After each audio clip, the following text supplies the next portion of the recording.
김용민 브리핑.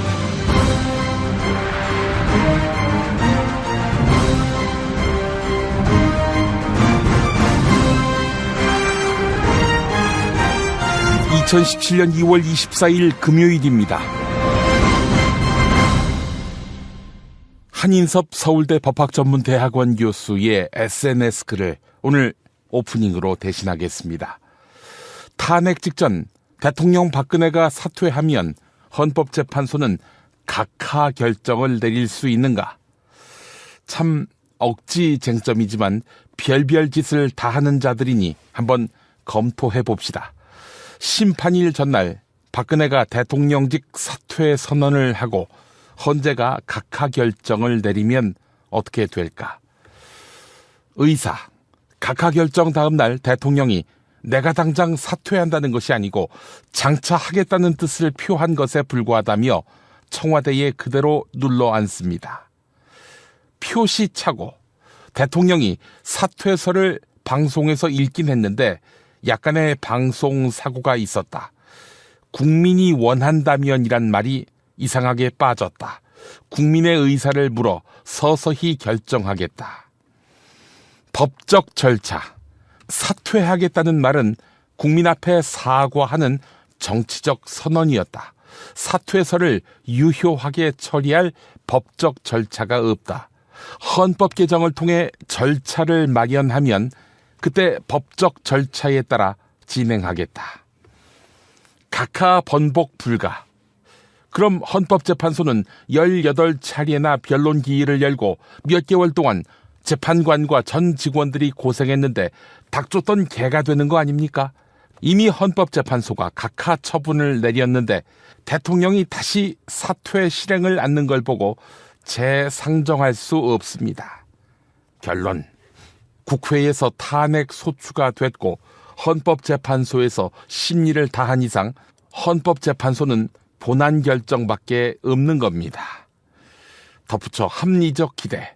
왜 사퇴한다고 했다가 번복하십니까? 하고 아우성치면 아니 저를 겪고도 모르십니까?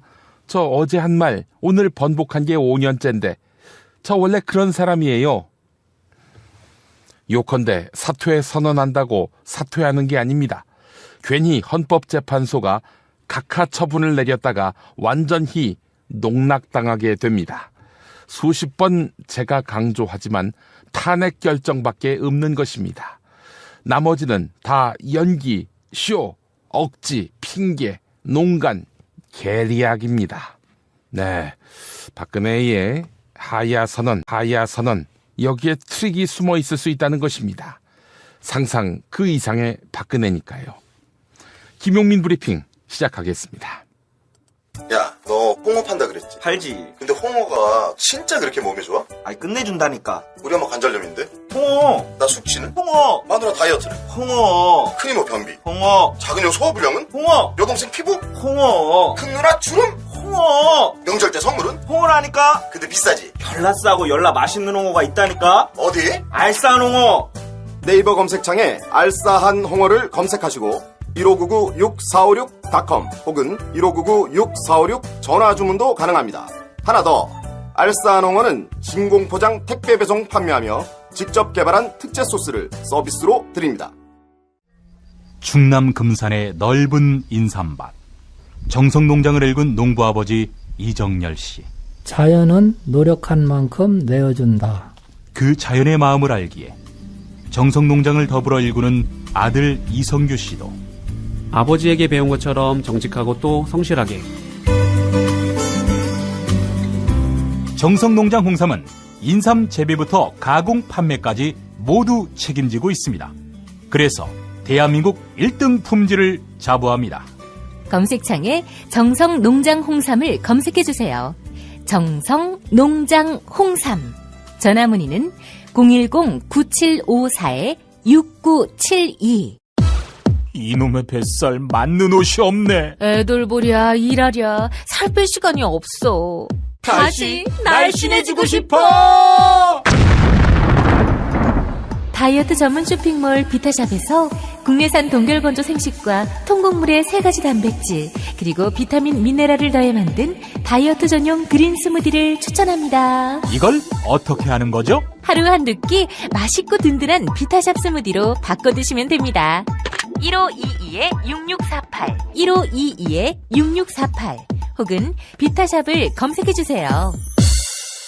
팟캐스트 청취자분들께는 그린 스무디 한 포를 보내드립니다.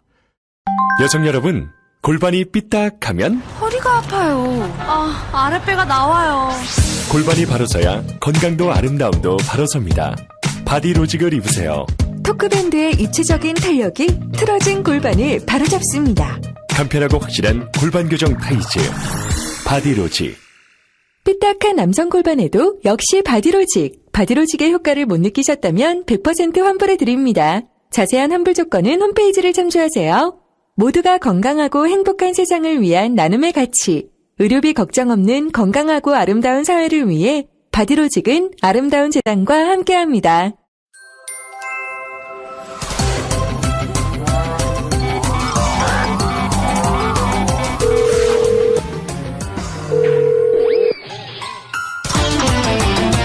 안녕하십니까, 손혜원 씨입니다. 네, 김성회 보좌관 바꿔주십시오.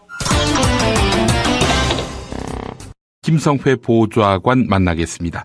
김 보좌관님. 네, 안녕하세요. 예, 국회에서 특검 연장안 여야 각 정당 대표가 정세균 국회의장을 만났는데 결론이 안 났죠? 네, 결론이 안 났습니다. 자유한국당이 결사 반대하고 있어서요. 예. 국회의장은 사당 간의 합의를 존중하겠다는 의사를 밝히고 있는 중이라. 그래서 계속 공전을 하고 있습니다. 예. 국가 비상사태를 볼 것이냐 아니냐 이런 문제가 있는 거고요. 예.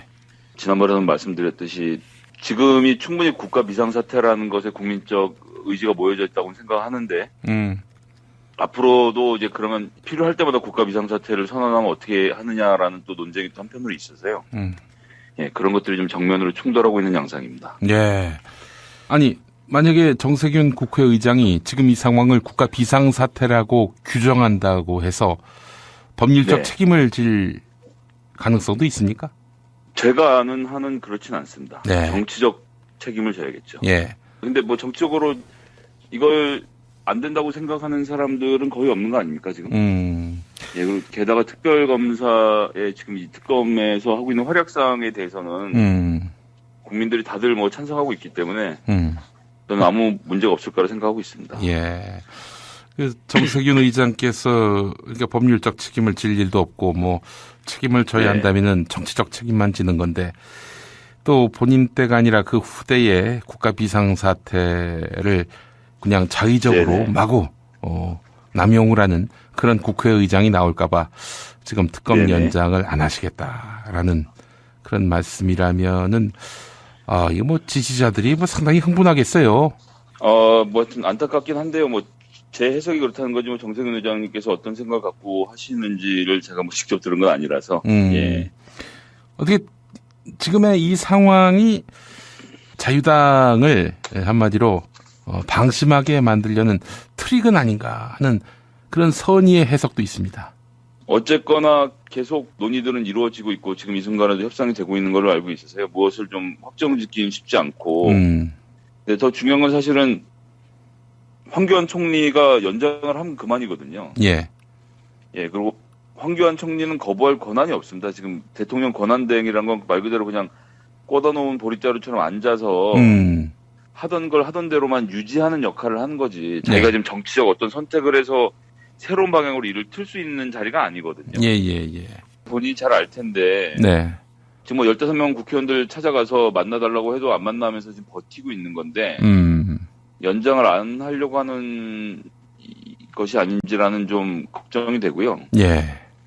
예, 이거는 사실 황교안 권한대행이 빨리 국민의 명령을 들어야죠. 국민의 명령을 듣는 건 둘째치고 본인 직무를 수행하면 되는 겁니다. 그리고 원래 70일 해보고 모자라면 30일 더 하기로 했던 거고 70일 동안 국민들이 박수를 치면서 지금 성과를 내고 있는 거 아닙니까? 예. 그렇게 성과가 나고 있는 상황이기 때문에 저는 여기에 대한 연장은 당연히 해야 되는 것이고 황교안 총리가 빨리 이 문제를 결정해야 된다라고 좀 보고 있습니다. 안 하면 탄핵 탄핵이라도 해야죠. 탄핵이라 하면 이제 당연히 연장을 해야 되는데 연장을 안 하는 황교안 대행이 직권남용을 하고 있다. 이렇게 그렇죠. 이제 직권남용이죠. 예. 예. 재량권 남용으로 봐서 이거는 탄핵 사유가 되거든요. 예, 뭐 이것에 대해서도 뭐 검토를 하고 있는 것이고, 예, 여기에 대해서는 바른정당까지 같이 공감대를 형성하고 있는 것을 알기 때문에요. 만약 이렇게 해서 특검 연장을 거부하면 탄핵을 해서 권한대행이라는 게 별거 아니라는 걸 보여줘야 된다고 생각합니다. 그렇죠. 자기가 거기에 있을 이유를 망각하고 있다면 물러나야죠. 예. 저는 그렇게 한다고 봅니다. 그럼 지금 더불어민주당에서는 황교안 권한대행이 2월 28일까지 특검 연장을 하지 않을 경우 직권남용을 걸어서 탄핵할 그런 의향이 있는 겁니까? 그것에 대해서도 논의를 하고 있고요. 구체적으로 얘기가 오고 가고 있는 걸로 알고 있습니다. 그렇군요. 몇 번 말씀드리지만 이 협상이라는 것은 카드가 올라와 있으면 협상이 아니라서. 그렇죠. 예, 이런저런 궁리들을 하고 있다는 정도를 말씀드릴 수 있을 것 같습니다. 좋습니다. 김성회 보좌관님, 그러면은 기대해도 됩니까? 저는 특검 연장을 하는 것이 지금에 있어서 가장 중요한 일 중에 하나로 생각하고요. 그렇죠. 헌법재판소에서 저 대통령 변호인들이 벌이고 있는 저 무리한 행동들 다 알고 보면 탄핵을 막으려고 한다기보다는 어쨌든 특검은 지나간 다음에 내려오겠다라는 의사를 또 읽을 수 있다고 보거든요. 예, 그렇기 때문에 뭐 어떻게 해서든 통과시켜야죠. 예, 최선을 다해야 된다라고 생각하고 있고 민주당의 의원 전원도 비상한 각오로 대응을 하고 있고요. 그래서 이미 뭐 로텐도어에서 농성도 시작했고 예, 계속 압박의 수위를 높여갈 것으로 알고 있습니다.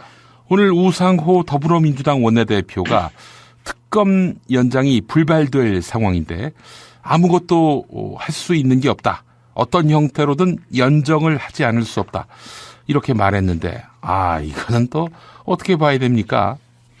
말씀드렸던 대로 바른정당까지 힘을 합쳐서 특검법을 통과시키거나 아니면 연장을 하거나 탄핵을 하거나 해야 되는 거 아닙니까? 그렇게 세 정당이 모이지 않으면 그 어느 것도 불가능한 상태거든요.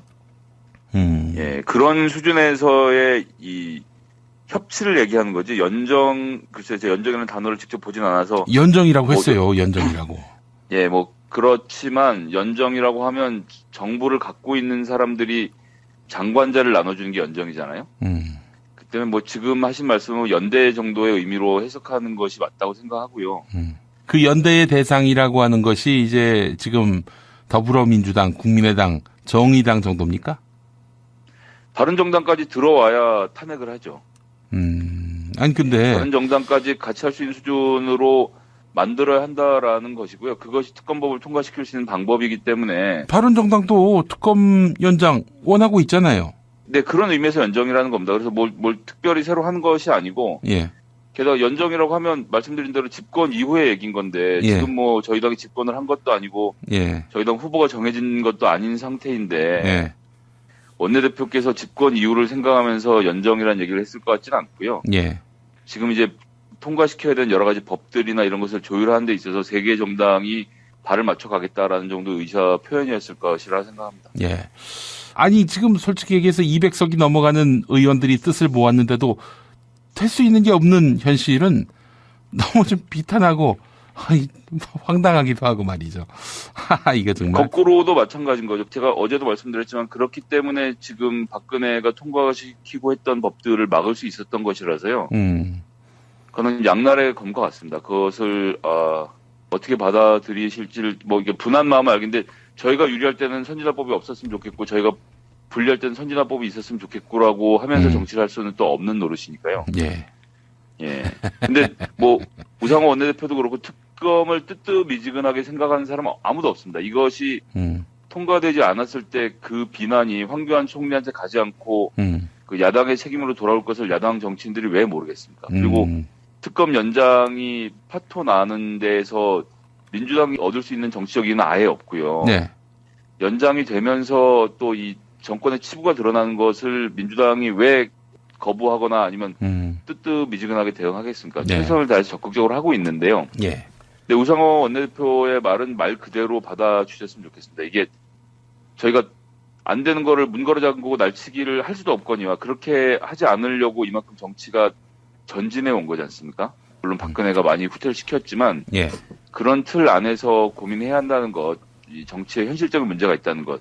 이 다음번에 바른당이 됐던 자유당이 됐던 두 당이 합쳐서 됐든 또 다수당이 돼서 저희들을 무시하고 뭔가 막 진행하려고 했을 때 뭔가 최소한의 브레이크가 필요하다는 점은 좀 같이 봐주셔야 하지 않을까. 근데 지금 이 상황은 국민의 75%가 지지하고 있는 거란 말이죠. 이거를 믿고 가는 거죠. 그러니까 예를 들면은 새누리당이었을 때 그 지지도는 낮고 여론의 그 반향도 약했던 그런 사안을 함부로 밀어붙일 수 없었던 건 여론의 눈치를 봤던 거고, 그들이 이렇게 밀어붙였던 거는 여론의 설득이 가능하구나 했던 사안에 대해서 밀어붙인 거 아닙니까? 지금은 네네. 충분히 국민을 믿고 강행할 수도 있는 문제인데 이거에 대해서 사후에 이런 비슷한 상황이 발생했을 때 우리가 소수면 당하겠거니라고 생각하는 거는 사실 국민들의 기대에 크게 못 미치는 판단이 아니겠는가라는 생각이 들어요.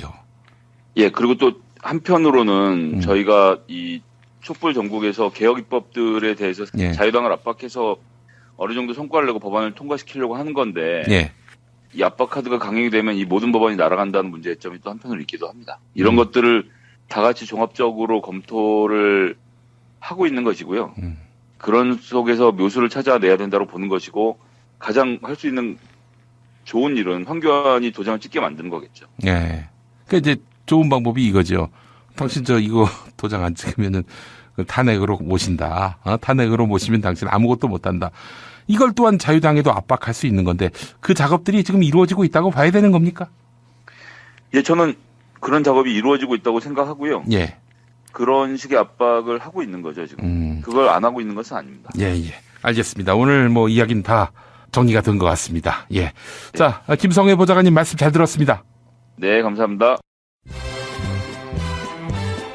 야, 김창회! 이 새끼 어디 갔어? 이병 김창우! 야, 너 임마 저번에 애니메이션 보라고 존만인가 그거 가르쳐줘서 내가 다 찾아봤는데 안 나오던데? 존만이가 아니라 존바라라고요. 좀비 할 때 좀, 바보 할 때 바. 존바라라고? 유튜브에 존바라 TV 구독이요, 구독. 정권 교체를 함께 염원하는 판촉물 쇼핑몰 네피알, 기념품, 답례품, 기왕이면 네피알로 인터넷 검색창에 입력하시거나 032-519-4800으로 전화하세요. 카카오톡 아이디는 네피알. 현대인의 몸에 있는 독, 어떻게 치유할까요? 아로니아라는 열매에 강력한 효과가 있습니다. 검색창에서 장봉근 아로니아를 찾으시고 1522-1194로 하시면 됩니다. 여성의 노화 예방을 물론 음주 속셈에 시달리는 남편에게 성장기 어린이 발육과 뇌 발달도 정도 원마? 네이버 검색창에 정도 원마 전화 080-777-6776.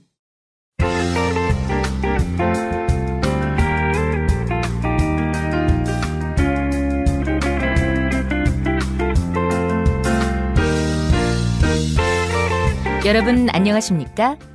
지금부터 전국 16개 시도교육청과 무관한 2017학년도 뉴스 듣기 능력평가를 시작하겠습니다.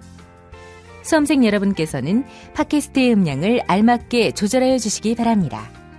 모든 문제는 한 번씩만 들려드리니 잘 듣고 지시에 따라 물음에 답하시기 바랍니다. 이제 시작하겠습니다. 카카 큰일 났습니다. 뭐가 또 큰일 났어요? 내가 사퇴한다는 설을 흘리니까 다들 꼬리를 흔들면서 좋아합니까? 떡밥 치대로네. 그래, 사퇴할게. 한 1년 뒤쯤에. 그게 아닙니다.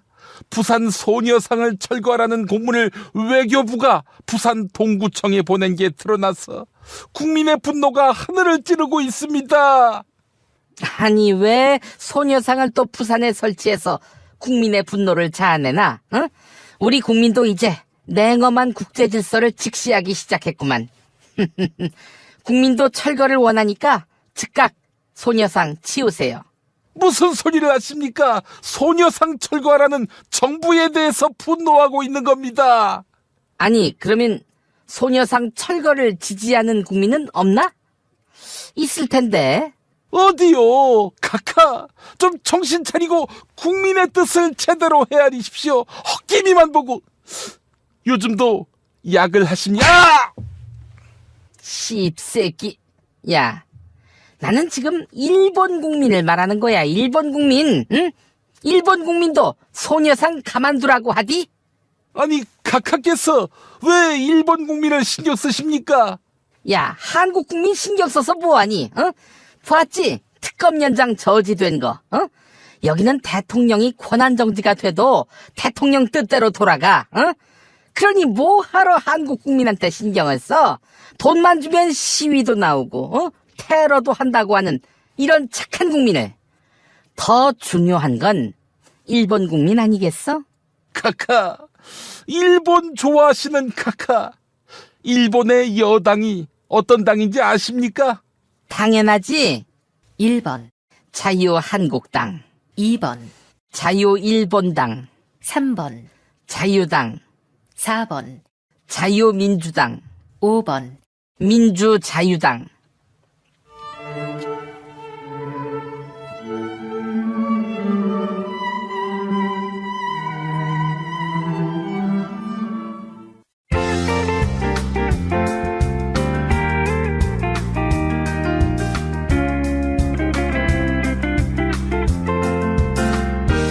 수고하셨습니다. 이상으로 전국 16개 시도교육청과 무관한 2017학년도 뉴스 듣기 능력평가를 모두 마치겠습니다. 수험생 여러분은 이메일 주소와 정답, 사연을 적어 팟빵 게시판에 올려주시기 바랍니다. 당첨자는 2부 마지막 순서에서 발표하겠습니다. 뉴스 듣기 능력평가를 마칩니다.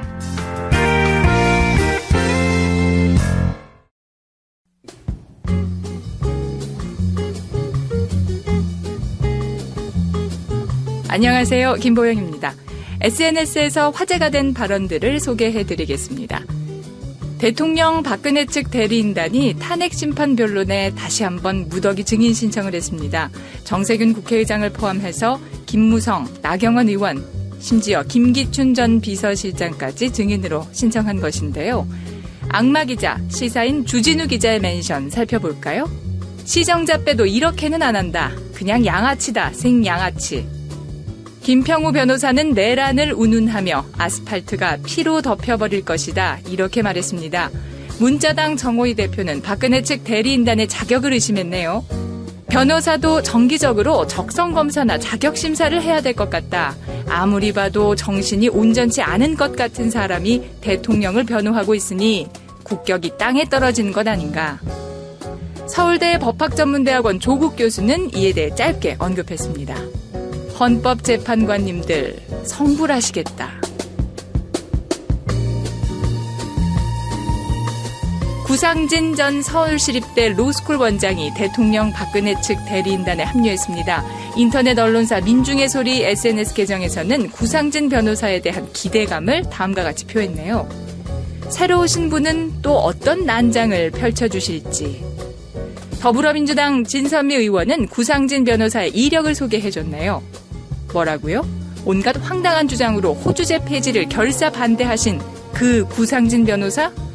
호주제 폐지 법안이 북한 공산주의 가족법과 무관하지 않다던 그분. 박근혜 정권의 여성관을 보여준다고 봄.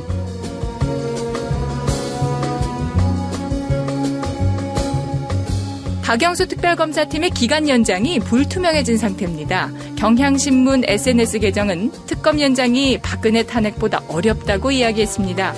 또한 승인 권한을 갖고 있는 황교안 대통령 권한대행은 야당 의원들을 피하며 입을 닫고 있는데요. 더불어민주당 김용익 전 의원이 황교안에게 한마디 했습니다. 권한대행을 하고 있는 총리가 정치 행위를 해서는 안 됩니다. 정치를 하고 싶으면 지금이라도 총리직을 사퇴하시라. 민주사회를 위한 변호사 모임 소속 이재화 변호사의 멘션으로 마무리하겠습니다. 우병우에 대한 영장 기각은 증거를 인멸한 청와대 압수수색이 무산되었기 때문이다. 우병우 수사는 우병우 사단이 포진한 검찰이 할 수 없다. 특검만이 할 수 있다. 범미꾸라지 우병우에 대한 보강 수사를 위해서라도 특검이 연장되어야 한다.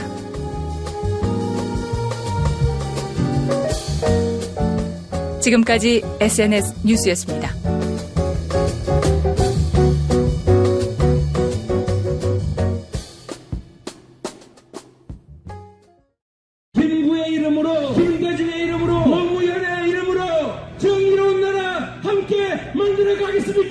이재명의 언어와 철학을 말한다. 어느 날 이재명을 만났다. 도서출판 이맛돌. 자기야, 매트리스 고르기 너무 힘들어. 대한민국 최초 매트리스 멀티샵 매트리스엠 몰라? 전 세계 최고 브랜드 정품만 취급해. 매트리스 살 때는 꼭 매트리스M으로 오세요. 살이 꽉 찬 데다가 맛까지 끝내줘. 일본 바이어들이 환장하며 찾는다는 최고급 러시아 냉동 대게. 네이버 카페 대게 직거래 장터에 들어오셔서 선택하세요. 1644-9047. 하루 2차례 대한민국과 지구촌의 오늘을 정직하게 비춰드립니다.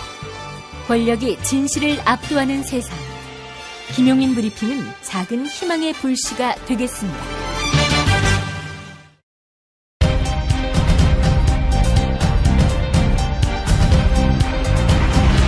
김용민 브리핑 스페셜 강력한 인터뷰. 임금 노동자 절반은 비정규직이다. 네, 고문이죠. 비정규직 문제는 그래서 뭐 개인의 무능, 개인의 불찰 뭐 이런 것과는 전혀 무관하지요. 사회 구조적인 문제입니다. 자, 그렇기 때문에 사회 구조적으로 풀기 위해서는 바른 정치가 선행돼야 합니다. 바른 정치라 하면 노동에 대한 건강한 인식을 가진 정부의 창출. 이거 아니겠습니까? 자, 금요일부터 토요일까지 비정규직 정리해고 노조 탄압 없는 세상 만드는 1박 2일 대행진이 있습니다.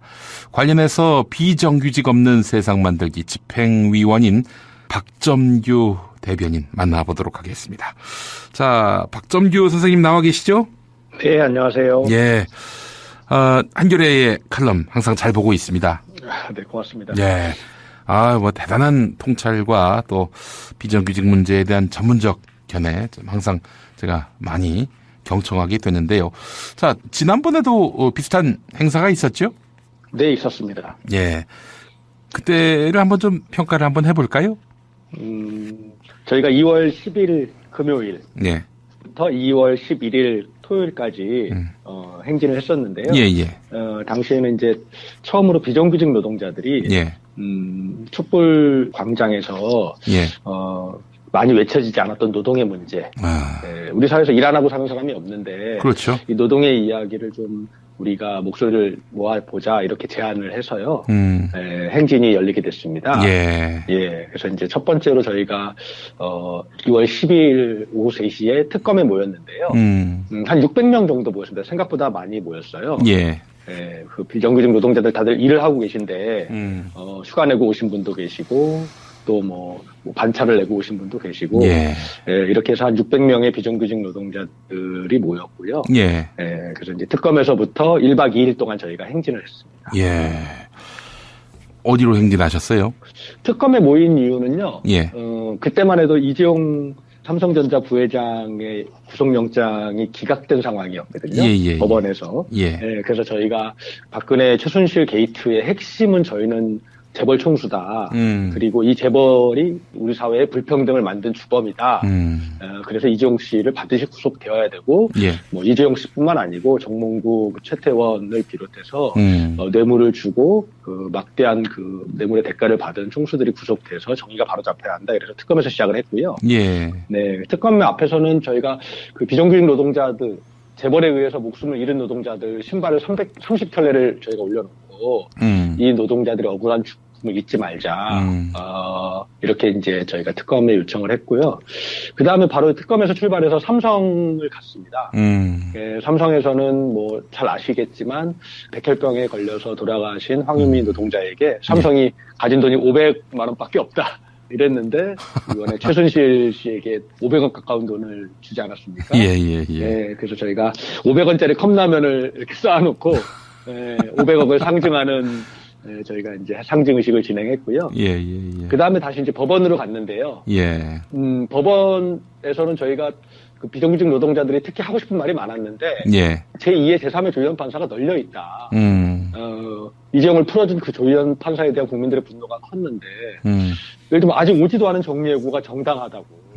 지금 회사가 되게 돈을 잘 벌고 있는데 미래에 올 경제 위기에 대비하기 위해서 직원을 잘랐다. 이런 게 정당하다고 판결했고 법원이. 그 다음에 어쩌면 사장님보다도 더 기업을 걱정하는 그런 판결문을 저희가 많이 봤거든요. 그래서 저희가 어떤 노동자가 이렇게 표현했는데, 뭐 엄마 아빠가 직장 다니면서 돈을 벌고 있는데 직장 잘릴지 몰라서 애들 중에 한 명을 고아원에 보낸다. 이게 누가 생각해도 그렇게 할 수가 없는 일이잖아요. 그리고 설령 직장이 잘려서 집안이 어려워지면 어떻게 합니까? 먹을 걸 나눠 먹잖아요. 그 기업들도 회사가 어려워지면 임금을 줄이고 노동시간을 줄여서 최대한 고용을 보장하는 게 당연하고 외국에서는 다 그렇게 하고 있는데 그렇게 하지 않는 것뿐만 아니라 법원에서 그렇게 해도 괜찮다고 자꾸 판결을 해주니까 그래서 저희가 제2의 조희연 판사들이 얼마나 많이 있는지를 좀 알렸고요. 그래서 거기서 법원 앞에서 잤습니다. 저희가 첫날. 아이고, 아니 뭐 이렇게 노숙 투쟁은 하도 많이 하셨으니까 뭐 크게 고되지는 않으실 텐데 근데 여간 이렇게 애써주시는 분들이 계시니까 노동 정의가 뭐 흡족할 만큼은 아니지만 조금씩 진전할 수 있는 것 같다는 생각이 듭니다. 이번 금요일, 토요일 그 행진은 그럼 어떤 목적입니까?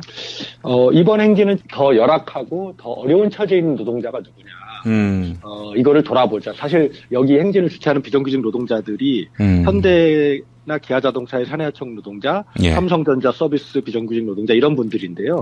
이분들이 마음이 참 곱더라고요. 이분들이 우리보다 더 어려운 곳, 우리도 어렵지만 더 어려운 걸 보니까 청년 노동이더라.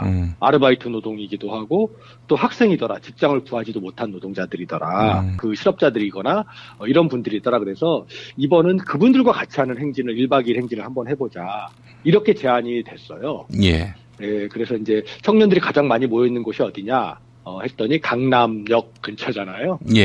그래서 이제 이번에 그 강남역에서 저희가 그 금요일 밤, 불금이라고 불리는 금요일, 여기도 똑같이 3시에 특검에서 출발해서 특검에서 강남역으로 행진하는데요.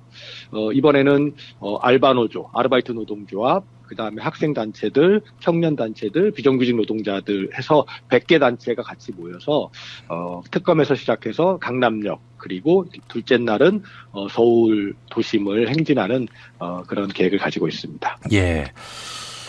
자, 우리 박 선생님 이제 뭐 대선 국면이고 그래서 우리가 다가올 세상은 촛불 민심을 받들어서 노동 정의가 바로 선 세상 이걸 희망하고 있지 않습니까?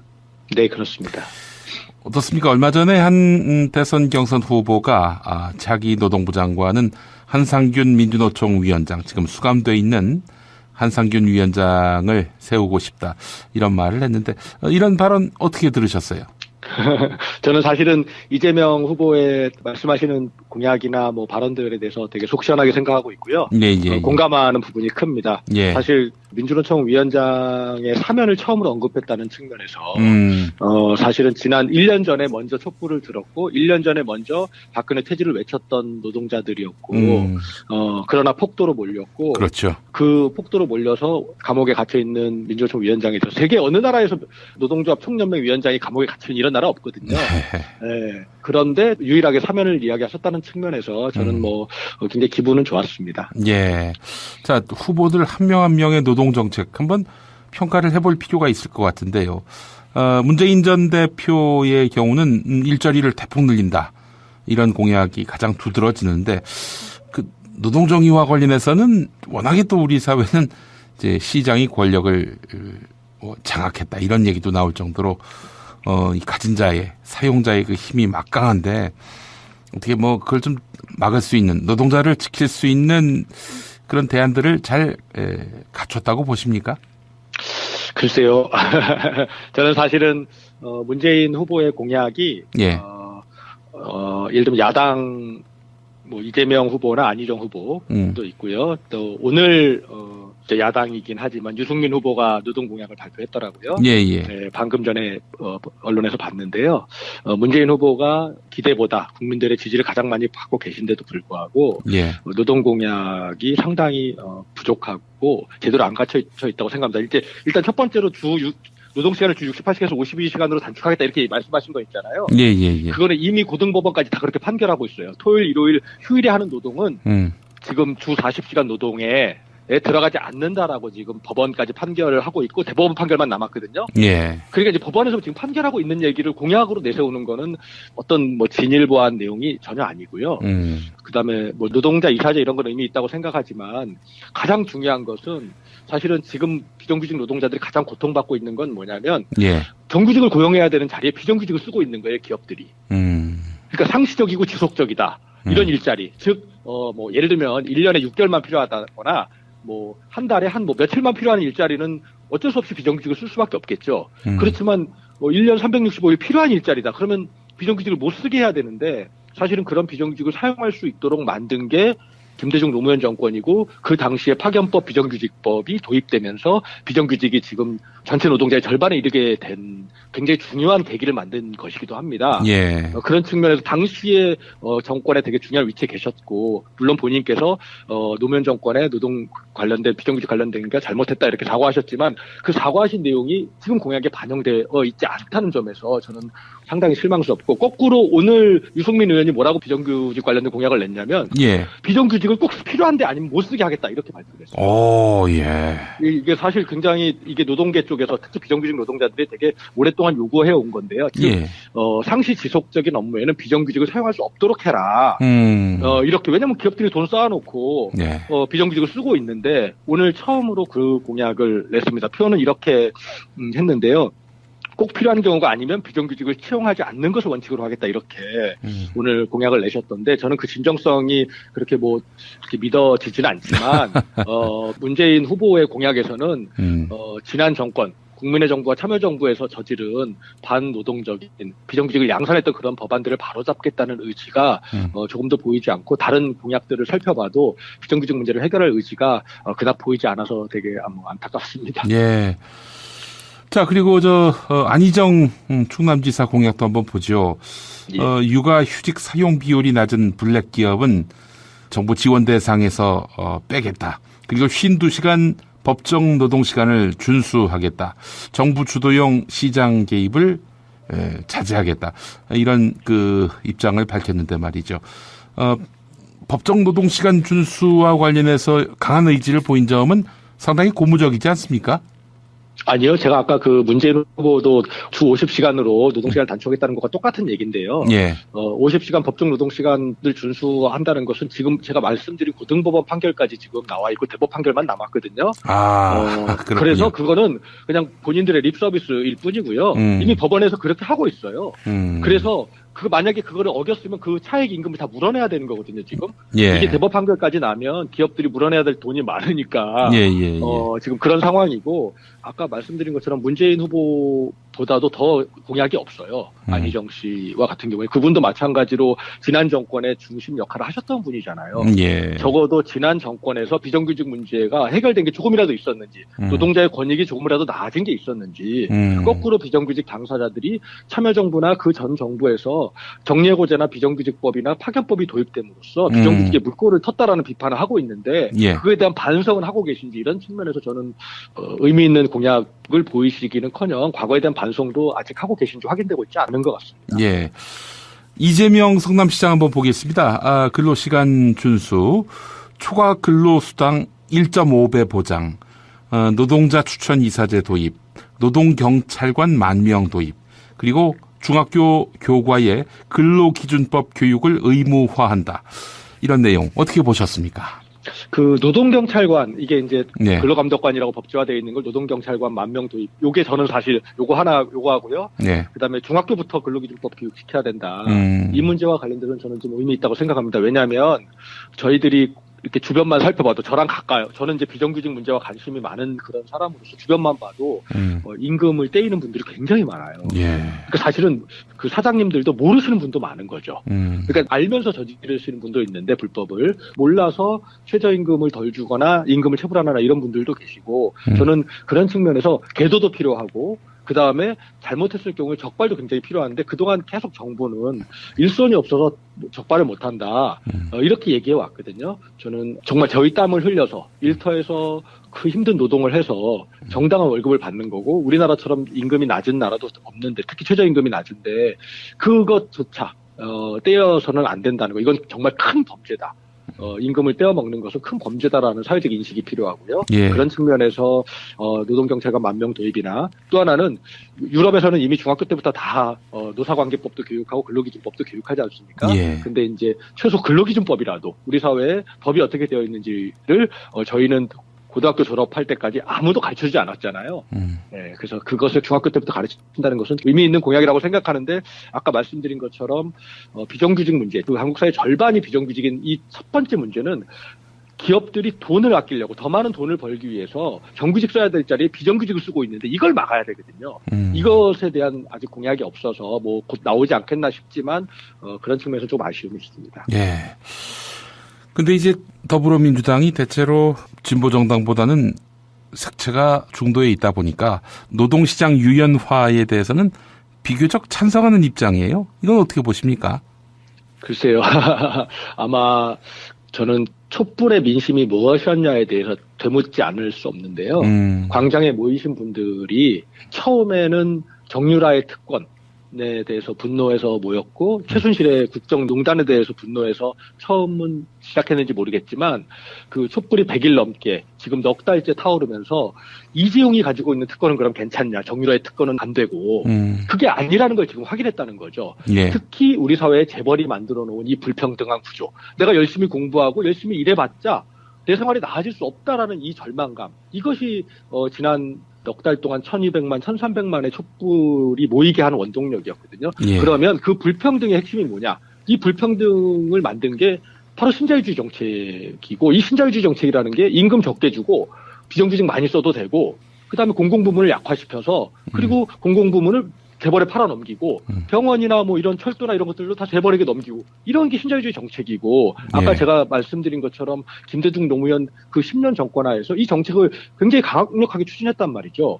저는 그 대목에서 이 지난 10년, 그리고 이명박 박근혜 정권 9년, 이 19년의 세월 동안 한국 사회가 급격하게 신자유주의 정책이 추진됐고, 그로 인해서 만들어진 불평등인데, 그 촛불은 불평등을 바로잡자, 조금은 공정한 사회, 지금보다는 평등한 사회를 만들자라는 게 촛불의 민심인데, 예. 신자유주의 정책을 계속 추진한다는 것은 난 촛불과 다른 방향으로 가겠다, 그냥 재벌들과 앞으로도 친하게 지내겠다, 이런 것이 아닌가 하는 생각이 듭니다. 예.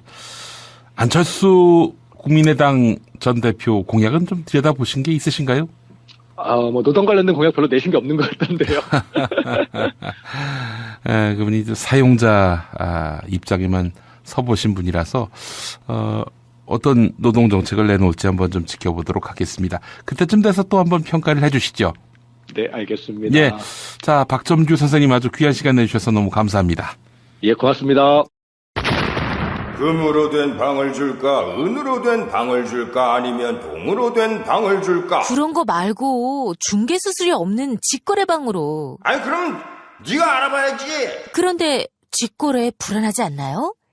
걱정 마세요. 두꺼비 세상이 있습니다. 진정한 소유자와 계약하는 건지 이중 계약은 아닌지 등의 문제는 물론 집주인이 나중에 보증금을 안 돌려주면 나 대신 소송까지. 여기서 끝이 아닙니다. SNS 공유만 해도 내 방에 권리 침해는 없는지, 융자는 얼마나 있는지 모두 알 수 있습니다.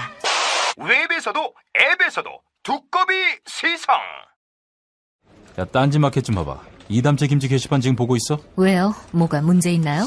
야, 어떻게 하나같이 맛있다, 예술이다, 감탄했다, 물건이다, 또 재주문했다, 이런 글만 올라올 수 있지? 이거 공작의 냄새가 나지 않아? 아무래도 그런 것 같아. 이담채 김치 게시판에 작전 세력이 개입한 거 아닐까요? 그럴 리가요. 이담채 김치는 맛있는 김치 말고는 따로 자랑할 게 없습니다. 드셔보시고 판단하세요. 포털 사이트에서 이담채 김치. 주문 전화는 1544-4586. 1544-4586. 술자리 많은 연말연시, 가뜩이나 속상한 세상. 새싹당 콩차를 선물하세요. 가격이 착해서 김영란법에 저촉되지 않습니다. 새싹당 콩차는 남자를 위한 차. 서면보고용으로 아주 좋습니다. 서면보고용. 서면보고. 전창걸닷컴에서 구매하세요. 전화문의 070-8635-1288, 070-8635-1288. 자, 전창걸 액터, 새싹 땅콩차. 드신 분들은 뭐 한결같이 호평만 하고 있는 것 같은데 그렇죠, 전창걸 선생님? 좋습니다. 평이 좋고요.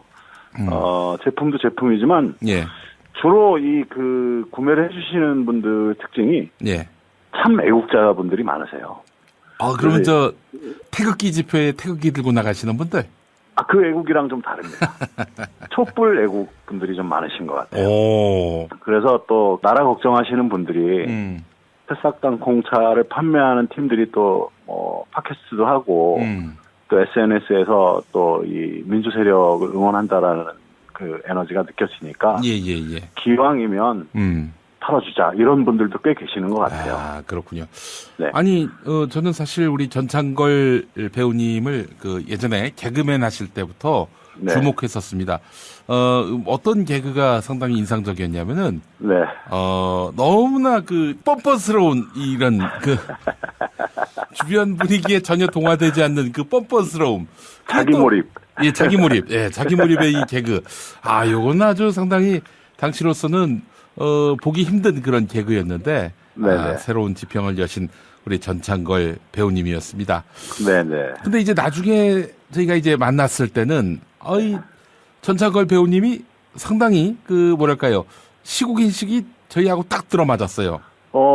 아무래도 정의로운 쪽에 편을 들다 보니까 정의로운 마음이 좀 불편한 시간을 좀 우리가 오래 가졌잖아요. 한 9년 이상 가졌고, 뭐 또 그 전전 정권을 빼놓은 그 전에는 더 깊은 그 괴로움을 가지신 분들이 많겠지만. 그렇죠. 그 정의로운 쪽이 좀 맞는 것 같아요. 또 극을 연구하고, 또 스토리를 계속 이렇게 주시하다 보니까. 재미는 악당이 승리하는 스토리보다는 착한 사람들이 승리하는, 진실이 승리하는 그 스토리가 멋있더라고요. 예전에 운동권이셨어요? 아닙니다. 저는 저희 학교는 제가 학교 다닐 때만 해도 서울 예전이라고 그랬잖아요. 지금은 서울 예대.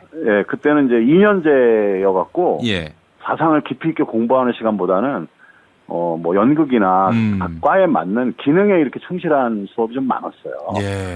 그때 뭐 그런 마음이 별로 막 크지 않았었죠. 저도 늦게 나중에 어른이 돼서 세상을 바로 보는 그런 시선이 좀 생겼을 뿐입니다. 그전에는 뭐 그냥 딴따라 그랬었죠. 그렇군요. 그런데 사실 우리 사회에서 이런 문화예술계도 사실은 자본이 장악하고요. 또 나아가서 예전에 우리 개그맨 코미디언 선배들을 보면 대부분 다 한나라당, 새누리당, 자유한국당 이런데 선거운동하러 다니고 많으시죠. 어떻게 그 분위기 속에서 자신의 시국인식을 지킨다는 건 쉬운 일이 아니었을 것 같은데요. 그렇죠. 쉽지 않아요. 쉽지 않고 너만 잘났냐라는 인식도 많이 받고요. 그래서 또 때로는 저의 그런 마음 같은 것들에 대해서 이렇게 괘씸하게 생각하시는 분들도 없지 않아 있었습니다. 왜 너는 계급 체계에 적응을 하지 않고 너만 평등을 주장하느냐. 그리고 네 입장에서 지금 그게 여러 사람 뭐 높은 사람 앞에서 할 얘기냐 이런 얘기들을 많이 듣고 자랐죠. 주책 없는 사람 취급도 좀 받았습니다. 아니 근데 이름만 되면 알만한 그런 분들이 우리 전창걸 배우님의 이런 생각에 대해서 불편히 여기셨던 겁니까? 근데 그렇게 뭐 이렇게 탄압적으로는 아닌데 쓱 이제 한쪽 구석으로 들어가서 또 저를 아끼는 마음으로 뭐 이게 조직 세계일 수도 있고 또 거기는 또 권력 체계가 있잖아요. 분명히 예를 들어 프로듀서, 연출자도 있고 연출자를 또 지휘하는 CP도 있고 또 제작자도 있고 또 경영인도 있고 그러니까 그 조직 세계의 틀 안에서 들어가서 콘텐츠를 만들어야 되다 보니까 정말 그 콘텐츠가 주장하려는 좋은 진실이나 알곡 같은 사상보다는 그 주변 검증, 도장을 맡아야 되는 사람들의 눈치를 보는 경향이 많았었죠. 제가 코미디 했을 때는 그래도 좀 많이 좀 달랐던 게 제가 이렇게 아이디어에서 낸 코너들은 일본을 안 가고 한국에서만 생각한 아이디어로 코미디를 했었죠. 그때는 뭐 PD 분들께서 아이디어를 편성에 급하게 맞추느라고 일본 그 도심지에 가갖고 뭐 여관 같은 걸 잡아놓고 일본 코미디 프로를 이렇게 보고 거기서 아이디어를 많이 얻어오신다든지 그런 경향이 많았었거든요. 실제로도 그 일본 방송이 태종대 쪽에서는 잡힌다고 해서 뭐 일본까지 안 가고 부산 태종대 여관 잡아가지고 거기서 출장비까지 그런 얘기를 좀 들었는데 네네네 그러던 시절이었어요. 근데 이제 그 저 같은 경우는 순수하게 100% 공부를 하면서 생긴 아이디어들 그런 아이디어를 많이 썼었죠.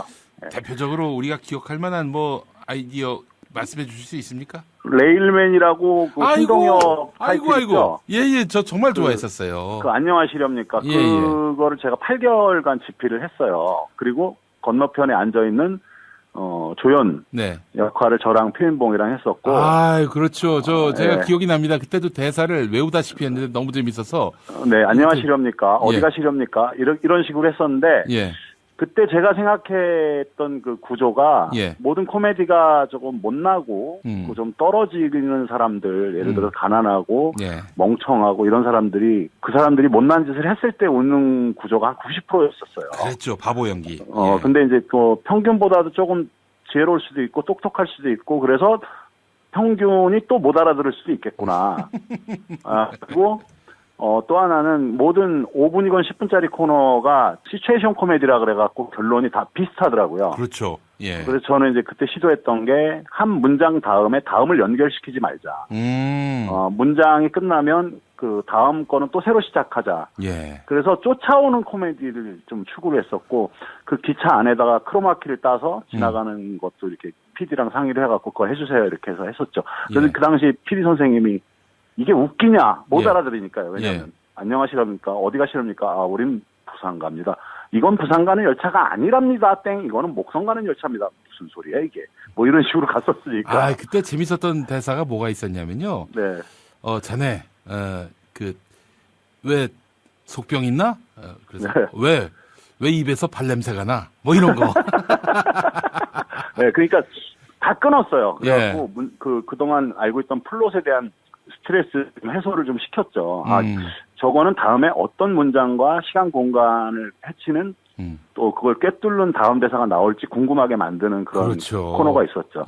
그래서 또 저것도 있었어요. 벼는 익을수록 고개를 숙이는데 고기는 익을수록 사람들이 막 먹는다? 뭐 이런 거. 그건 흑가백 시절에. 이건 정말. 신동엽이랑 둘이서 노세트로 흑가백을 했었죠. 그것도 스탠딩 개그가 아주 굉장히 극적으로 발전할 수 있다라는 코너였었고요. 그다음에 또 하나는 경찰청 25시 뭐 이런 것들. 범인이 대신 이렇게 그 타자기를 두드리고 신문하고 뭐 이런 거. 이게 바로 전창걸 작품이었구나. 그때 아이디어를 많이 냈죠. 그때 SBS 코미디가 정말 전대미문의 그런 아이디어로 KBS, MBC를 확 그냥 코를 꺾었어요. 그러니까 저기 신동엽 씨 코너는 또 코미디 전망대에서도 뭐 이렇게 나오지 않았어요? 현장 리포트 할 때. 현장 출동이죠. 그래서 이제 김은태 씨가 리포터하고 저도 나가고 신동엽도 나가고. 그래서 1회가 그 북한산성 있잖아요. 그 돌담이 좀 무너져서 뭐 그 취재하러 왔다 사람들이 위험할 수도 있다였는데 그때는 파격적으로 막 돌 내 위에다 많이 올리라고 그래놓고 하나도 안 아픈 표정으로 이거 이런 식으로 하면 안 됩니다. 이게 다칠 수 있어요. 이러면서 상황과는 정반대의 감정을 표현하고 뭐 이런 거 많이 했었죠. 그게 기억하시는 분들은 이 한국 그 코미디 역사의 한 획을 그은 저는 코너라고 생각을 합니다. 정말. 너무 좋아해서 그걸 녹음을 해가지고 계속 듣고 다닐 정도였는데 그분이 바로 이 새싹당 콩차의 전창걸 배우였군요. 사실 전창걸 배우가 저기 연극계로 외도를 하면서 그 뒤로 한국 코미디가 좀 많이 다시 원점으로 돌아가기 시작했죠. 그게 좀 아쉬운 면이 있는데 진짜 아이디어와 언어 유희로서의 그 코미디라고 하는 것이 많이 아쉬웠던 때였습니다. 이 새싹당 콩차가 이게 공전의 히트를 쳐야 우리 전창걸 배우의 활동의 보폭도 더 넓어질 텐데. 뭐 지금만큼 또 사랑해 주셔도 감사드리고요. 저는 또 이제 따로 지금 영화 제작사를 이제 운영을 하고 있어요. 예. 그 세상에 요새 그 주로 영화의 주제가 현실을 대비하는 그 정의 회복이라든지 때로는 적폐 청산이라든지 이런 주제를 많이 다루잖아요. 그런 영화들 또 많이 사랑해 주시고 그래서 저희도 또 하나의 적폐를 발견해서 또 멋진 영화를 지금 그 시나리오 개발 중입니다. 원작도 샀고요. 예. 기대하겠습니다. 전창걸 배우님 새싹당 공차 많은 분들 사랑 바라고 전화는 어디다 해야 됩니까? 070-8635-1288 새싹당 공차. 고맙습니다. 네, 감사합니다. 카카 큰일 났습니다. 뭐가 또 큰일 났어요? 지금 모든 국민들이 여기저기서 닭을 씹어대고 있어. 야, 너까지 나를 닭이라고 하는 거야? 그게 아닙니다. 킹 닭갈비를 씹고 있다고 합니다. 닭갈비, 이젠 전혀 새로운 맛을 경험하세요. 킹 닭갈비. 일반 맛, 짜장 맛, 파스타 맛까지 최고의 재료에 가장 건강한 국내산 닭고기는 기본이죠. 밥 반찬으로, 다이어트 요리로, 그리고 술안주로 11번가 옥션, 지마켓, 스토어팜에서 킹 닭갈비를 검색하세요. 민중의 소리 이완배 기자와 함께하는 경제의 속살. 이완배 기자 연결하겠습니다. 이완배 기자님. 네, 안녕하십니까. 예. 내수가 뭐 어느 정도 부진하기에 정부가 대책을 수시로 내놓는지 궁금하네요. 네. 지금 이 정부 4년 내내 지금 내수를 살리겠다고 별 난리를 쳤었는데요. 예. 심각하다는 건 뭐 그쪽도 인지를 하고 있는 겁니다. 그래서 지금 이 식물정부 상황에서도 23일에 내수 활성화 관계장관 회의라는 걸 새벽에 열었던 모양이에요. 그래서 또 내수 활성화 방안을 발표를 했습니다. 근데 그 보도자료 제목에 한국판 프리미엄 프라이데이 뭐 이런 게 나오길래 얘들이 또 웃기려고 이러나 저는 처음에 그렇게 생각을 했어요. 개그 욕심에. 개그 콘서트, 개그 욕심 이런 건 줄 알았는데 읽어보니까 욕심은 부렸는데 이번에는 웃기지도 못하더라고요. 그래서 정책이 후지면은 웃기기라도 해야 되는데 듣다 보니까 답답한 마음만 드는, 그러니까 못 웃긴 개그였습니다. 이 내용이 크게 대충 세 가지인데요. 첫째가 내수 활성화를 위해서 매월 한 번이요. 금요일 오후 4시에 조기 퇴근하는 제도를 만들겠다는 겁니다. 이게 한국판 프리미엄 프라이데이라는 거래요. 그리고 두 번째 골자가 KTX를 조기 예약하면 할인율을 최대 50%로 높인다 등등 각종 할인 정책을 실시하겠다는 겁니다. 요까지는 이제 웃기는데 실패한 거고요. 근데 이제 세 번째로 요거 하나는 약간 웃겼습니다. 뭐 저도 사실은 이런 게 있는 줄 몰랐는데 우리나라의 정부가 지정한 여행 주간이라는 게 있다고 해요. 그런데 이제 올해는 원래 5월 1일부터 14일까지가 정부 지정 봄 여행 주간이랍니다. 근데 이거를 4월 29일부터 5월 14일로 늘리기로 했다는 거예요. 그래서 자세히 보니까 이틀 늘었더라고요. 그래서 야, 진짜 이 사람들이 정부가 지정한 여행 주간이 이틀 짧아가지고 지금 서민들이 여행을 못 가는 줄 아나 하고 여기서 제가 한번 웃었습니다. 하나씩 살펴보겠습니다. 우선 프리미엄 프라이데이요. 이거 지금 일본이 하겠다는 겁니다. 그런데 일본이 하겠다는 정책을 베낀 건데 이건 정부 쪽에서도 인정을 하더라고요. 참고를 했다고요. 근데 오해를 피하기 위해서 정확히 설명을 하자면 이 제도가 노동자들의 노동시간을 실질적으로 단축시키는 제도가 아닙니다. 금요일 4시에 퇴근을 하는데 그냥 4시에 퇴근을 시켜주는 게 아니고요. 4시에 퇴근을 하려면 노동자들이 월요일에서 목요일 나흘 동안 매일 30분씩 추가 근무를 해야 된다는 전제가 있습니다. 그러니까 30분씩 앞당겨서 월목에 일을 하고 금요일 하루 4시 퇴근해 주겠다는 거죠. 노동시간은 유지한 채 쉬는 시간의 그 위치만 지금 조정을 했다는 얘기입니다. 노동시간 단축은 중요한 의제인 건 맞습니다. 지금 뭐 대부분 유력 대선 주자들이 노동시간 단축을 대선 공약으로 내세우고 있기도 하고요. 실제로 우리나라 노동자들의 노동시간이 살인적이기도 해요. OECD 1위를 줄곧 달리고 있다가 최근에 와서야 이제 3위 수준으로 떨어졌으니까요. 너무 많습니다. 일하는 시간이. 비효율적이고요. 그래서 노동시간을 줄이고 그 줄인 만큼 일자리를 늘리는 게 국민소득도 높이고 소비를 늘리는 데 중요한 정책인데 이번에 발표한 프리미엄 프라이데이 이건 노동시간 단축하고는 아무 상관이 없어요. 그러니까 앞에 더 일하고 뒤에 조금 일하라는 겁니다. 근데 무엇보다도 근본적인 문제가요. 이게 제대로 될 가능성이 없다는 겁니다. 왜냐하면 우리나라 노동자들 중에 월요일에서 목요일 매일 30분 초과 근무를 한다. 이걸 어떻게 계산을 하겠습니까? 그러니까 우리나라 노동자 중에 6시 땡치면 나오는 사람이 누가 있다고요? 보통 6시 반, 7시 이렇게 퇴근을 하는 건데 여기에서 30분 더 초과 근무한다는 걸 어떻게 입증을 할 수 있겠어요? 당연히 하고 있는 건데요. 어쨌든 뭐 30분 초과 근무했다고 치고요. 예. 그럼 금요일 오후 4시에 부장님 앞에 서서 떳떳이 저 퇴근합니다. 국가정책입니다. 이러면서 일어날 큰 노동자들은 또 몇 명이나 되겠습니까? 네.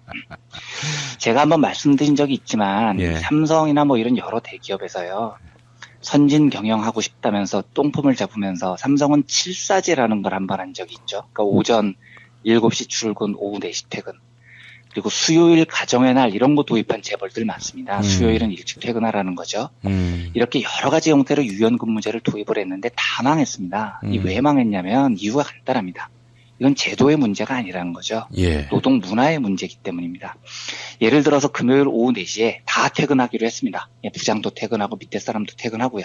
그런데 이제 부장님이 불러요. 야, 김대리, 오늘은 정부 정책에 따라서 일찍 퇴근하는 날이지. 대신 보고서는 월요일 아침까지 올려. 이 한마디면 끝나는 거예요. 금요일 조기 퇴근 뭐하러 합니까? 금요일 일찍 퇴근해서 불금을 불살라 봐야 토요일, 일요일 주말을 지옥으로 보내야 되는 거죠. 이건 문화의 문제입니다. 게다가 이 정책은 아무런 강제성이 없어요. 그러니까 정부 정책이라 하더라도 일반 사기업들이 받아들일 이유가 없는 겁니다. 정부의 권고 같은 거거든요. 게다가 지금 정부가 거의 식물 정부 상태지 않습니까? 그러니까 이제 당연히 기자들이 궁금해서 물어봤겠죠. 이걸 사기업들이 왜 해야 됩니까? 그랬더니 이호승 기획재정부 경제정책국장이라는 사람이 이렇게 답을 했대요. 민간 부분이 이걸 잘 받아들이도록 제도를 촉진하기 위해서 여러 장치를 강구할 필요가 있다. 이렇게 답을 했답니다. 정부 정책이라는 건요, 그런 여러 장치를 강구한 다음에 발표하는 겁니다. 그 정책 그 강구도 안 한 상태에서 실행할 대책도 없이 정책만 덩그러니 던져놓으면 그게 정부 정책입니까? 그냥 아이디어 회의한 거죠. 조금만 더 들어가 보겠습니다. 이번 정책의 허점도 되게 많은데 심지어 제가 조금 화가 나는 대목은 부자 감세를 하는 대목도 있습니다. 허점은 이런 거예요. 올 한 해 동안에요.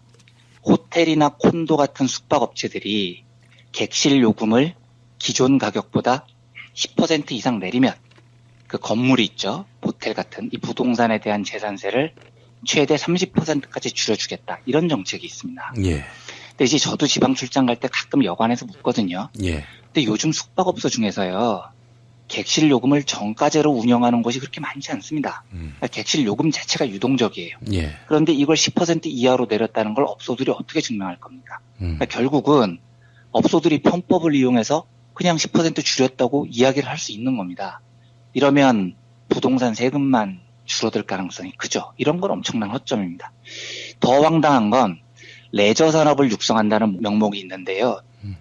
골프장하고 호화 크루즈 산업에 세금 감면 혜택을 주겠다는 거예요. 근데 저는 왜 이 보수 정부들이 이렇게 골프 산업에 목을 매는지 잘 모르겠습니다. 뭐 하면은 골프 산업 육성하겠다면서 골프장 세금 깎아주는데 혈안을 해요.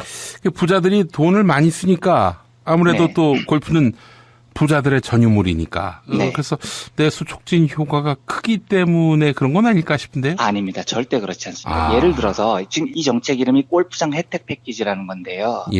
물론 골프 산업에서 세제 혜택을 주면 골프 이용 요금이 좀 싸져서 부자들이 돈을 아끼는 효과가 있겠죠. 근데 제가 말씀드리려는 건 뭐냐면 제가 골프 산업을 뭐 활성화하자는데 반대하는 게 아니고요. 지금 혜택을 보는 게 상류층이지 않습니까? 골프장 세제 혜택 때문에 가격이 싸져서 혜택을 보는 상류층은 그 돈이 남아도 남는 돈이 100% 소비로 안 이어진다니까요. 그러니까 월소득이 1,000만 원인 사람이 100만 원 정도의 세금 혜택을 감면받는 거하고요. 월소득이 100만 원인 사람이 10만 원 정도 세금 혜택을 감면받는 거하고는 천지 차이입니다. 1,000만 원을 받는 사람이 100만 원이 새로 생긴다고 해서 100만 원을 다 소비에 쓰지 않아요. 그런데 100만 원을 버는 사람이 10만 원의 혜택이 생기면 이건 무조건 다 소비에 쓰게 돼 있습니다. 가난한 사람에게 세제 혜택을 많이 주면 줄수록 이게 소비에 직결이 되는 거거든요. 그러니까 제가 말씀드리려는 건 골프 산업을 육성하지 말자가 아니라 이게 왜 우선순위냐는 겁니다. 왜 부자들 세금 깎아주는 것부터 하냐는 거죠. 예. 이걸 할 여력이 있으면은 가난한 사람에게 세금을 더 깎아주거나 아니면은 복지 혜택을 버리거나 이게 더 맞다는 겁니다. 예. 그래서 이 정부가 내수 활성화한다고 할 때마다 골프 자꾸 들먹이는 건 그냥 자기들 편하고 싶어서이거나 자기 상관들에게 잘 보이고 싶어서거나 기득권 계층의 네트워크거나 저는 이런 것밖에는 설명이 안 됩니다. 실제로 소비로 이어지는 효과가 거의 없을 거거든요. 근데 제가 이 정책을 보면서 느낀 보다 근본적인 문제가 있습니다. 정책 내용을 보면 대책 대부분이 어디에 초점을 맞추고 있냐면 국민 소득을 늘린다 여기에 있는 게 아니고요. 국민들이 돈을 쓸 시간을 늘려줄게 혹은 제품 가격을 깎아줄게 이런 데에 지금 집중을 하고 있는 겁니다. 예. 예를 들면 이런 게 있어요. 이번 발표 중에. 정부가 지정한 봄 여행 주간 기간 중에 5대 관광열차를 주중에 이용하면 요금을 30% 할인하겠다. 깎아주겠다는 거죠. 이것도요. 이동통신사하고 케이블 사업자가 연결을 해서 결합 상품을 만들면 할인 혜택을 제공하겠다. 이것도 가격을 깎아주겠다는 겁니다. 예. 기초수급자의 국내선 여객공항 이용료를 50% 할인하겠다. 이것도 가격 할인이죠. 예. 청소년 국립생태원 관람료를 1,000원 깎아준다. 이것도 가격 할인입니다. 제가 무슨 이야기를 드리고 싶냐면 이런 가격 할인이 나쁘다는 게 아닙니다. 근데 지금 이 국면에서 이런 가격 할인 정책은요. 소비를 늘리는데 거의 효과가 없을 거라는 게 문제입니다. 이걸 경제 철학적으로 접근해보면 이렇습니다. 굉장히 오랫동안 보수 주류 경제학이 믿고 있는 게 있어요. 시장이 모든 걸 다 해결한다는 미신 같은 겁니다. 그러니까 모든 문제를 시장에 맡겨놓으면 가격이라는 게 다 조정을 해준다는 거죠. 그래서 수요와 공급이 늘 일치한다는 게 자유주의자들의 망상인 거거든요. 지금 보수나 진보 양쪽 공이다 한국 경제의 제일 큰 문제는 소비가 안 된다는 겁니다. 그러면 공장에서 물건을 만들었는데 안 팔린다는 거죠. 안 팔리기 때문에 경기가 안 돈다는 겁니다. 이래서 지금 관계 장관들이 모여가지고 하는 짓이 금요일 오후 4시 퇴근 생태공원 1,000원 할인 뭐 이런 제도를 만들었어요. 이 개떡같이 수준 낮은 경제학에서 벗어나질 못하니까 정부 정책이라고 나온 것들이 다 이런 낮은 수준의 것들입니다. 경제학 박사들, 행정고시 출신들이 모여서 내놓는 게 블랙 프라이데이, 뭐 코리아 그랜드 세일, 광복절 연휴 하루 더 주기 이런 거밖에 못 내놓는 거예요. 예. 왜냐하면 상식적으로 얘네들이 생각하는 경제정책 아래에서는 왜 사람들이 물건을 안 사지? 소비를 안 하지? 그러면 물건값을 낮춰줘. 이러면 다 해결이 된다고 생각을 해요. KTX 할인해주자. 이러면 KTX를 더 많이 타겠지. 공원 입장료 할인해주자. 이러면은 공원도 많이 들어오겠지. 이걸 제가 그 설 명절 강연 때 한번 말씀드렸는데 공급이 수요를 창출한다는 미신인 거거든요. 가격이 떨어지면은 어차피 수요는 다 늘어난다는 주류 보수 경제학의 걸음마 수준 이론입니다. 근데 이 이론은 이미 1930년 대공황을 겪으면서 박살이 난 지가 100년이 지금 다 돼가고 있습니다. 이게 언제 안 맞느냐면 국민들의 소득이 지독히 낮을 때요. 특히 일자리가 굉장히 부족해서 실업률이 매우 높을 때 이럴 때에는 가격이 기능을 못합니다. 이건 이미 경제학 이론적으로 실증적으로 다 증명이 끝났어요. 이미 국민들이 워낙 가난할 때는 아무리 제품 가격이 떨어져도요. 수요가 안 늘어납니다. 제가 말씀드렸지만 1930년 대공황 때 상점마다 물건이 가득했는데 그게 가격이 안 떨어져서 안 팔린 게 아니에요. 가격이 아무리 떨어져도 국민들 호주머니가 텅 비어 있는데요. 아무리 떨어져도 그 가격에 물건을 못 사는 거죠. 또 하나 문제가 있습니다. 지금 우리나라 국면에서는요. 소비라는 건 미래소득하고 굉장히 관련이 있습니다. 그러니까 지금 돈이 있는 사람들 중에서도 소비를 안 하는 사람들이 굉장히 많습니다. 왜냐하면 미래가 불안하기 때문입니다. 그러니까 미래소득이 불안한 사람들은 현재의 소득이 있어도 그걸 소비에 사용 안 해요. 대부분 저축에 사용을 합니다. 그래서 작년 8월 통계를 보면요. 한국의 가계저축률이 OECD 국가 중에서 유일하게 올랐습니다. OECD 국가 중 무려 5위예요, 저축률이. 이게 되게 황당한 수치거든요. 네. 야, 대부분 국민들이 지금 돈이 없어서 소비를 못 하는데 이 말은 돈이 조금 있는 사람들은 그 돈을 소비에 안 쓰고 저축한다는 겁니다. 이게 무슨 뜻이냐? 해고되지도 않았어요. 그래도 좀 먹고 살 만한 중산층들이 있습니다. 그런데 이 사람들은 지금 다 빚을 끼고 집을 하나씩 산 겁니다. 그래서 매달 이자를 뭉텅뭉텅 내고 있어요. 그런데 여윳돈이 생기면 이걸 저축을 해야 됩니다. 왜냐? 이제 곧 이자가 오를 거거든요. 미국이 금리 올리고 있지 않습니까? 지금 우리나라 가계부채가 130조 원인데요. 상식적으로 아주 간단히만 생각을 해도 금리가 1%만 올라도 가계가 1년에 부담해야 되는 돈이 무려 13조 원이나 됩니다. 이러니까 사람들이 여유가 생기면 여유가 있어도 소비를 못 늘리는 겁니다. 지금 상황이 이렇게 근본적인 문제에 직면해 있는데 정부가 금요일 오후 4시 퇴근, 뭐 이거 실행도 될 가능성이 거의 없지만 국민들 보고 제발 좀 나가 놀아라 이러는 건데요. 나가 놀 돈이 없는 겁니다. KTX 싸게 해줘도 여행 좀 가라고 해도 여행을 못 가는 거죠. 돈이 없고요. 있어도 미래를 대비해야 되고요. 그러니까 이런 핫바지 정책은 효과가 있을 리가 없는 겁니다. 제가 이 정부 하는 짓을 보면서 요즘 제일 뼈저리게 느끼는 게 이런 겁니다. 경제 철학이 없는 정부는요. 경제학 박사들 수백 명을 갖다 놓아도 아무런 실질적인 대책을 못 내놓는구나. 이게 제가 정말 뼈저리게 절감하고 있는 겁니다. 그러니까 정부에게는 경제 철학이라는 게 있어야 돼요. 특히 경제 분야에 대해서는요. 최소한 4년, 5년, 멀게는 20년, 30년을 지탱할 만한 정부만의 논리와 철학이 존재해야 됩니다. 이 뼈대가 없으면은요, 지금 이 정부가 하는 것처럼 정책이 매번 코미디 개그 콘서트가 돼버립니다. 공급을 먼저 살필 거냐, 수요를 먼저 살필 거냐, 정부가 정해야 돼요. 기업을 먼저 돌볼 거냐, 소비자와 국민을 먼저 돌볼 거냐, 이걸 정해놓고 시작을 해야 됩니다. 그러니까 역사적으로 보면 경제가 풍요로웠던 때는 다 이 철학이 제대로 잡혀있는 국가들에서 이루어지는 경우가 많습니다. 그리고 이 철학만 제대로 잡히면 5년이 아니고 30년, 50년 정도가 경제가 쭉 번영을 합니다. 스칸디나비아만도 북유럽 국가들이 그런 국가들이거든요. 2차 세계대전 이후에 복지의 철학을 세웠는데 이게 지금 60년 넘게 북유럽의 복지 모델을 이끌어온 겁니다. 이게 많은 분들이 착각하시는 게 북유럽 국가들에는 보수 정부가 없었을 것 같습니까? 아닙니다. 예. 그 나라에도 보수 정부가 들어섰을 때가 많아요. 심지어 2차 세계대전 이후에 폐허가 된 상황에서도 복지 국가의 철학을 처음 도입한 정부들이 진보 정부가 아니라 보수 정부였던 국가들도 꽤 있습니다. 올해부터 핀란드가 기본소득 실험을 하거든요. 근데 이걸 추진하는 정부가 진보 정부가 아니에요.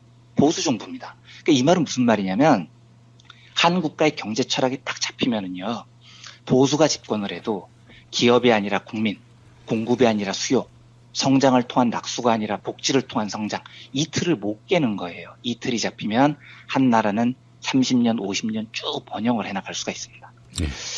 그러니까 지금 한국 경제가 직면한 가장 큰 문제는 저는 이 철학의 부재라고 생각을 합니다. 어쩌면 좀 슬픈 이야기지만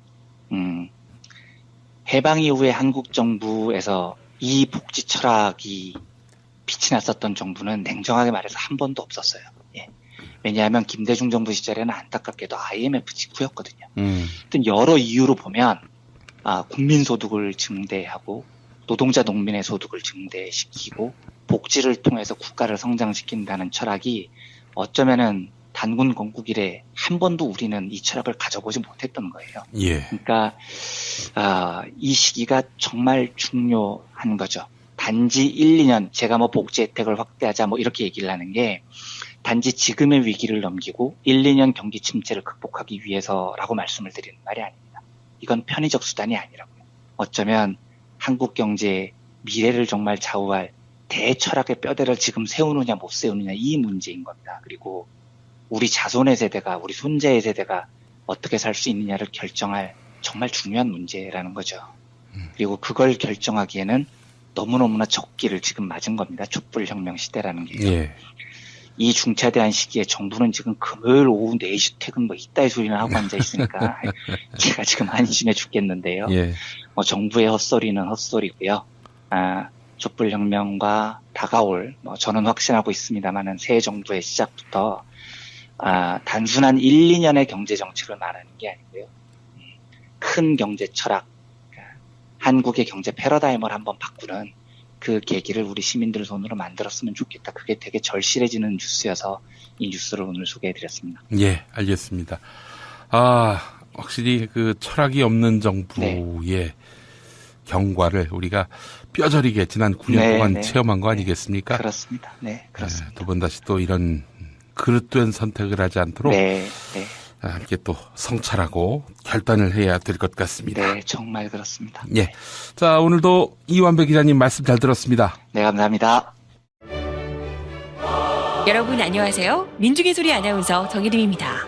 이 어묵한 여왕님 치하에서 다들 잘 견디고 계시죠? 오늘도 종편의 주옥 같은 헛소리에 혼이 정상인 듯 정상 아닌 비정상 같은 여왕님의 우주 타령에 고구마 100개쯤 한꺼번에 삼킨 듯 답답한 마음에 죄 없는 가슴팍만 두들겨대고 계세요. 이젠 시원한 사이다 같은 민중의 소리와 함께하세요. 잘 키운 진보 언론 열종편 안 부럽습니다. 한 달 10,000원 소액 CMS 후원으로 민중의 소리에 큰 힘이 되어주세요. 1661-0451 1661-0451 전화 기다릴게요.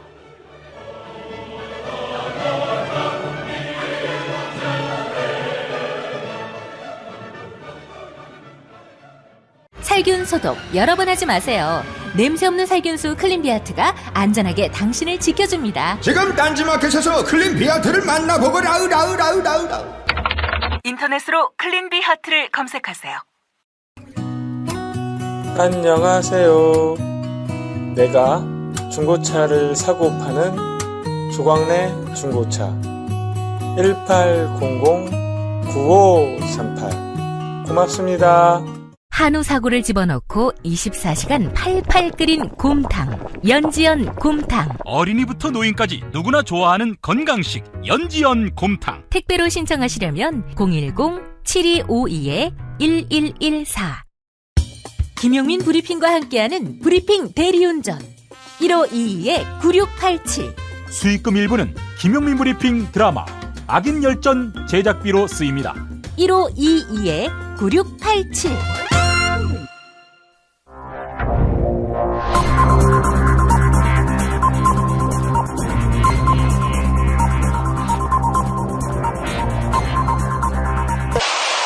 공화국 논평. 내란을 막기 위해 3.1절 하야를 검토하고 계시는 아스팔트 위의 순교자 박근혜 동지께서는 탄핵 심판의 주심 재판관 강일원에 대한 강도 높은 국가적 중대 조치를 취하실 계획을 표명하시고 구체적인 공격 방침을 제시하시었다. 경애하는 박근혜 동지의 단호한 결심은 박근혜 동지의 대리인 김평우 변호사를 무시하는 강일원에 대한 격한 분노의 표시다. 탄핵 심판의 주심 재판관 강일원은 내란이 일어날 것이란 무시무시한 예언을 듣고도 고개를 저으면서 김평우 변호사를 비웃었다. 그러나 박근혜 동지는 아버지가 돌아가셨을 때도 전방은요? 라고 울부짖고 자신의 용안에 커터칼로 칼빵이 났을 때도 태전은요? 이렇게 외쳤던 안보의 화신이 아니던가. 안보 불감증 환자 강일원이 박근혜 동지를 탄핵한다며 나대는 것은 박 동지를 참을 수 없이 모독하고 우롱하고 천추의 한이 될 망동의 다름 아니며 초절한 대가를 자초할 악수 중에 최의 악수의 다름 아니다. 또한 탄핵 심판의 주심 재판관 강일원은 김평우 변호사가 헌법 재판을 많이 안 해보았다며 무시하고 면박을 주었다. 헌법 재판 경험이 부족하다면 무시만 할 것이 아니라 공석으로 비어있는 헌법 재판관 자리에 앉혀서 헌법 재판을 할 기회를 줘야 할 것 아닌가. 강일원이 신흥 친박 돌격대 김평우 동지를 공석인 헌법재판관 자리에 앉을 수 있도록 힘을 쓰지 않는다면 박근혜 동지에 대한 체질적인 거부감과 적개심을 노골적으로 드러내는 추호도 용납 못할 포악무도한 도발 행위에 다름 아니다. 이제라도 강일원은 박근혜 동지를 찾아가 참회의 눈물을 흘리며 성남시에서 영리병원을 차려보려다가 시작도 하기 전에 벤치를 먹고 중국에서 추방당할 위기에 놓여있는 롯데골 많은 나지 않게 해달라고 이마에 땅을 찍고 반성해야 할 것이다. 만약 거절할 시에는 박근혜 동지의 치솟는 분노와 경천 동지의 탄압의 불벼락을 피할 수 없게 될 것이다. 김용민 브리핑이 선정한 오늘의 칼럼은 김진영 철학 아카데미의 한겨레 칼럼 낭만에서 기억으로입니다. 모든 정치적 악덕들을 착한 마음으로 이해하고 용서하자는 복음 정치가 안희정 충남지사의 진위는 아니다. 오히려 그의 요지는 의도와 행위를 분명히 구분하자는 것. 정치적 의도는 선의로 받아들이지만 그 행위의 위법성은 철저하게 단죄하자는 것이다. 하지만 선의와 위법이라는 두 개념이 그렇게 분명히 구분될 수 있는 것일까? 선의와 위법을 판단하는 기준은 사안 그 자체지 그 사안을 판단하는 사람이 아니다. 그 사안이 잘못됐다면 그건 선의가 아니었던 것이고 그것이 선의였다면 법을 위반할 리가 없는 것이다.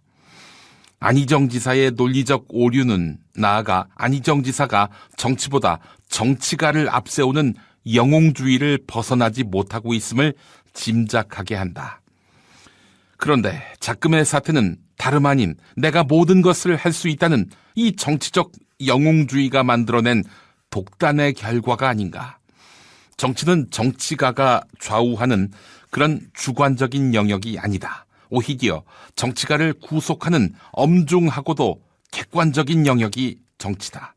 정치가는 이 정치의 객관성을 보호하고 수행하는 특별한 직업인, 막스 베버를 빌려 말하자면 소명의 직업인일 뿐이다.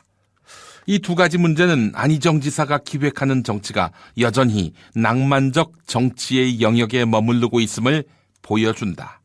대연정론이든 선의의 정치론이든 그 낭만적 정치는 결국 오래된 구습인 위로부터의 정치일 뿐이다. 이제 도래해야 하는 새로운 정치는 본질적으로 다른 정치여야 한다. 그것은 바로 기억의 정치다. 과거의 권력들, 그 권력들이 저지른 불행들, 그 불행의 희생자들이 기억돼야 한다. 그 기억들이 모두 응집된 곳이 정치적 현실이고 이 현실을 직시하고 바로 잡는 것만이 새로운 정치다. 민주주의는 영웅 정치가 아니라 시민 정치다. 하지만 한 발 더 나가 그 시민의 범주에도 속하지 못하고 이름 없이 소외된 타자들의 정치다. 이 타자들에 대한 기억이 새로운 정치의 시작이며 끝이고 더불어 미래의 정치가 된다. 과거와 타자들을 기억하는 시대만이 미래 또한 기억할 수 있을 테니까. 다소 어려운 칼럼이긴 합니다만은 한겨레에 나와 있으니 소상하게 다시 한번 정독해 보시면 좋을 것 같습니다. 김용민 브리핑 오늘 순서 모두 마치겠습니다. 애청해 주신 여러분 감사합니다.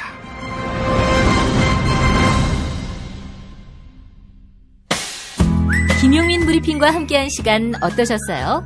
다음 시간에도 보다 바르고 알차며 즐거운 정보로 여러분을 찾아가겠습니다.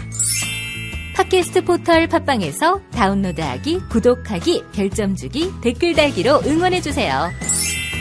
잊지 마세요. 다운로드하기, 구독하기, 별점 주기, 댓글 달기.